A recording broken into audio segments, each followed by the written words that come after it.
साथियों, जय भीम जय मूल निवासी। आज खापर्डे साहब की 5वीं स्मृति दिन है, उसके उपलक्ष्य में मैं उनको अभिवादन करता हूं। साथियों, खापर्डे साहब के साथ मेरी पहली मुलाकात 77 में हुई। मैं मिलिंद कॉलेज का स्टूडेंट हूं, औरंगाबाद में पढ़ा हूं। और पूना से खापर्डे साहब कई बार अनंतराव फुले इनके साथ औरंगाबाद आते थे और उनके भाषण हम सुनने के लिए जाते थे। जब मेरी पीएचडी हुई और जब मैं सीनियर लेक्चरर लगा, बारसी सोलापुर में था, तब से मैं बाम साहब के साथ फुल्ली काम करते रहा। और मैं आंध्र प्रदेश में गया 88 में, तब मैं वहाँ भी काम करना शुरू कर दिया।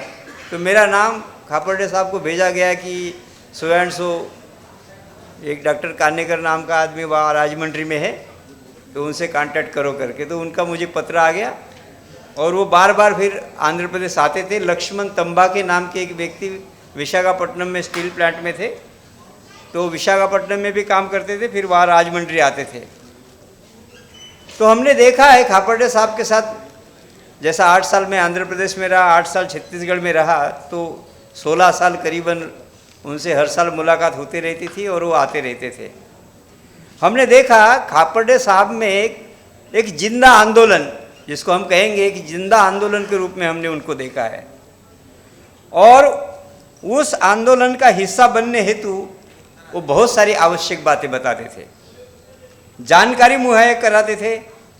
और जब भी हमारे घर में आते थे या किसी कार्यकर्ता के घर में जाते थे, तो वो बातें करते रहते थे। ऐसा लगता था कि इनके बातें मैं लिखूं, नोट करूं, रिकॉर्ड करूं या जहन में रखूं, ऐसा मन में प्रतीत होता था।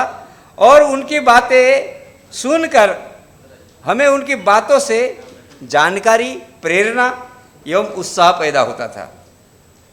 वे कार्य करने हेतु जो भी बातें बताते थे, उससे हम हाईली सेंसिटाइज होते थे। और हाईली सेंसिटाइज करना एक आंदोलन चलाने के लिए महत्वपूर्ण काम हो सकता है।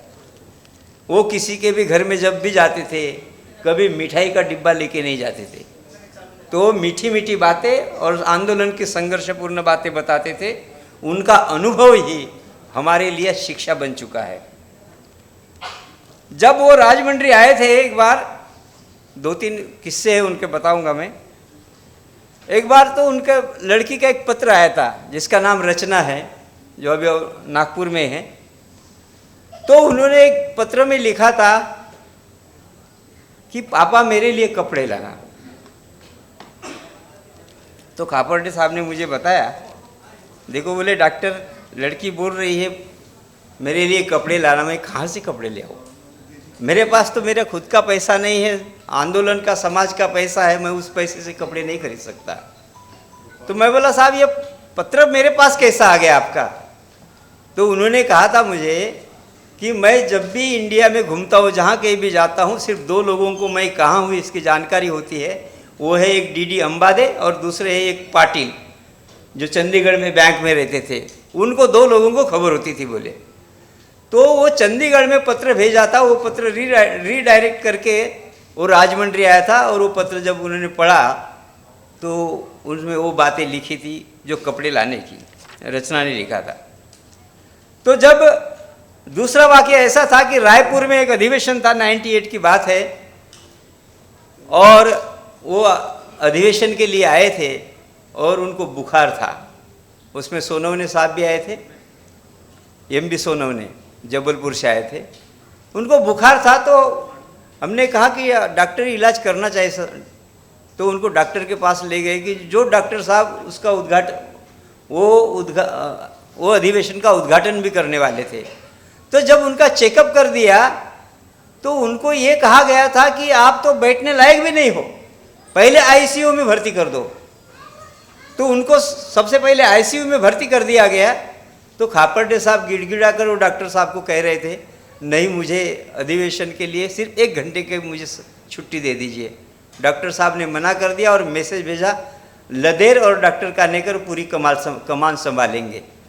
और उन्होंने ये भी कहा, हमको निर्देश दिया कि मुझे मिलने के लिए भी नहीं आना, अधिवेशन की तैयारी करो और अधिवेशन सफल कर दो। ये उनका मैसेज आया था। मतलब वो इतने कमिटेड थे कि वो अधिवेशन में आना भी चाहते थे लेकिन वो आ नहीं पाए। दूसरा एक किस्सा ऐसा था, जब मैं राजमंड्री में था, पीठापुरम में शहर जाना था, गंगाधर जी को पता है, तो मैं राजमंड्री से पीठापुरम उनको बस में ले गया। बस में बहुत भीड़ थी, एक सीट मुझे मिली थी।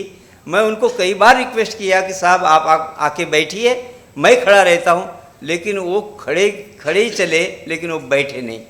मतलब इतना इनका कमिटमेंट था कि कोई कार्य के लिए अगर वो जान भी लगा देना है तो वो लगा दे सकते थे। तो उनका जो कर्तृत्व, उनका नेतृत्व, ये हमें ये बहुत कुछ बात सिखाते हैं। और उन्होंने जब उनको एक सवाल कर दिया जाता था कि बामसेप क्या करती है, तो एक सटीक जवाब देते थे कि बामसेप ने समाज में जो चिंतन करने वाले लोग पैदा कर दिए वो एक क्रांति है। आप सुन रहे हो वो एक क्रांति है, और आप में जो सोच निर्माण हो रही है वो भी एक क्रांति है। इस प्रकार से वो समझाते थे। इसीलिए आज के उपलक्ष्य में मैं खापर्डे साहब को ये कहूँगा कि हम नैतिकता, ईमानदारी एवं प्रतिबद्धता के साथ आंदोलन चलाएंगे, और ऐसा हम ये संकल्प लेते हैं और आपके स्मृति को अभिवादन करते हैं। जय भीम, जय मूल्य।